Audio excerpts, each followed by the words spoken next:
Ladies and gents, welcome back. We've been told that we need to pay for the incoming climate emergency via carbon taxes.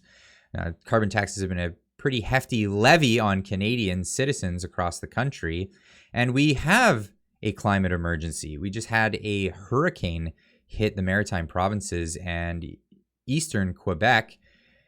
And, well, is any of that carbon tax money going towards relief for this climate emergency? Now, we've seen some devastation that's been occurring across eastern Canada due to this. This is from a CBC article where they have just a picture slideshow of a lot of the damage that's occurring here. Now, our Prime Minister has promised us that he's going to match donations that Canadian citizens who are heavily burdened already as it is with the carbon taxes and inflation.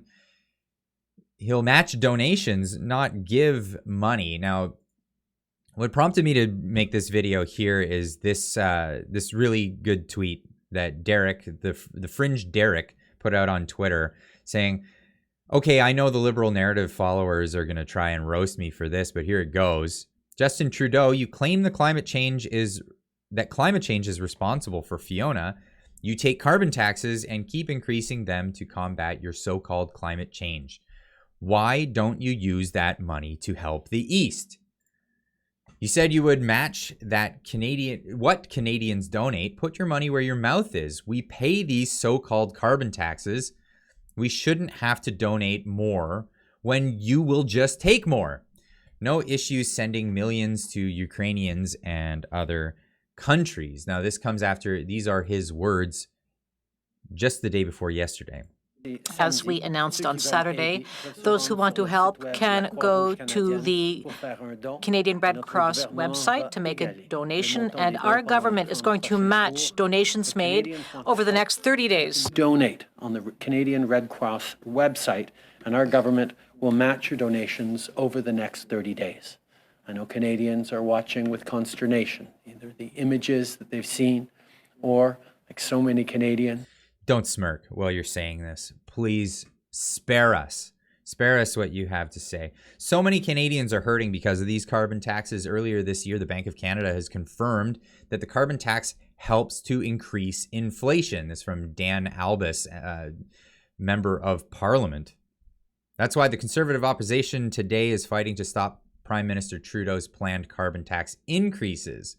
Many Canadians can no longer afford this Trudeau Liberal government. Well, what are we getting out of these carbon taxes if they're not supposed to be fighting the any issues that happen due to climate change?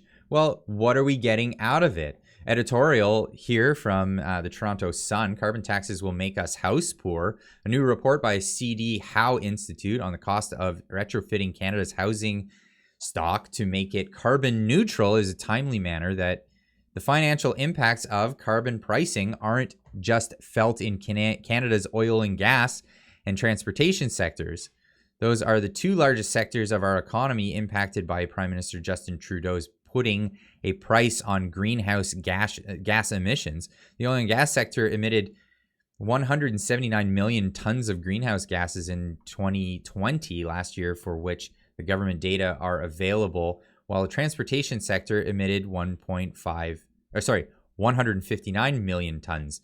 But the total emissions of 672 million tons were also a result of emissions in 5 other major sectors of our economy, including the third largest sector, buildings, which includes residential dwellings at 88 million tons. That was followed by heavy industry, electricity, and agriculture, and waste and others, meaning light manufacturing, construction, forest resources, and coal production. Every one of these economic sectors will require substantial investment paid by Canadians as taxpayers or consumers to meet Trudeau's targets of reducing Canada's emissions by 40 to 45% below 2005 levels by 2030 and net zero by 2050.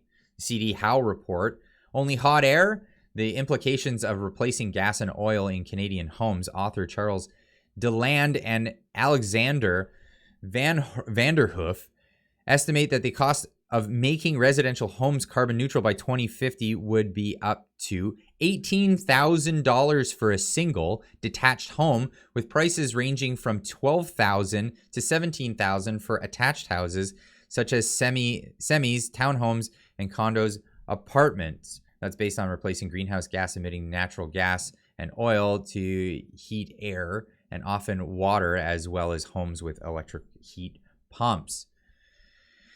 Now, mean-spirited carbon tax. This is out by Dave W. Palmer on Twitter.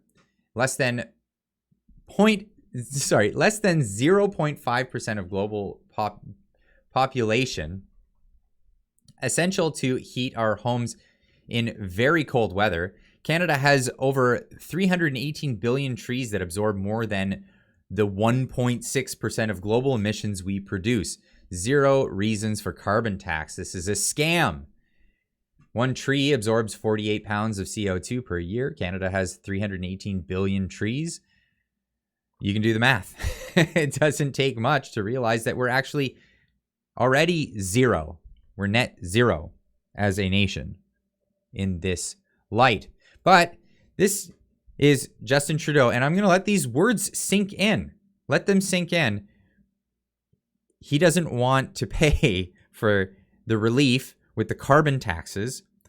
He wants Canadians to pay, and he'll just merely match what it is you are willing to put As we announced on Saturday, those who want to help can go to the Canadian Red Cross website to make a donation, and our government is going to match donations made over the next 30 days. Donate on the Canadian Red Cross website, and our government will match your donations over the next 30 days. I know Canadians are watching with consternation, either the images that they've seen or... Yeah.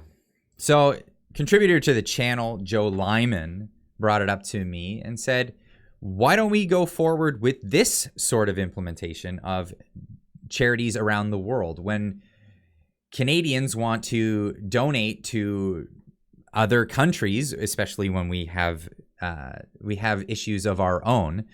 The government maybe should be required to do this for their own charitable donations to other worldly things. Maybe have this sort of methodology where the government can only give billions of dollars to other countries if Canadian citizens will, out of their own pockets, do this. Let's use the carbon taxes to help people in Eastern Canada as it is today, and maybe we can move forward with this strategy, this new strategy. Thank you, Justin Trudeau, with this new strategy when you want to give to other places.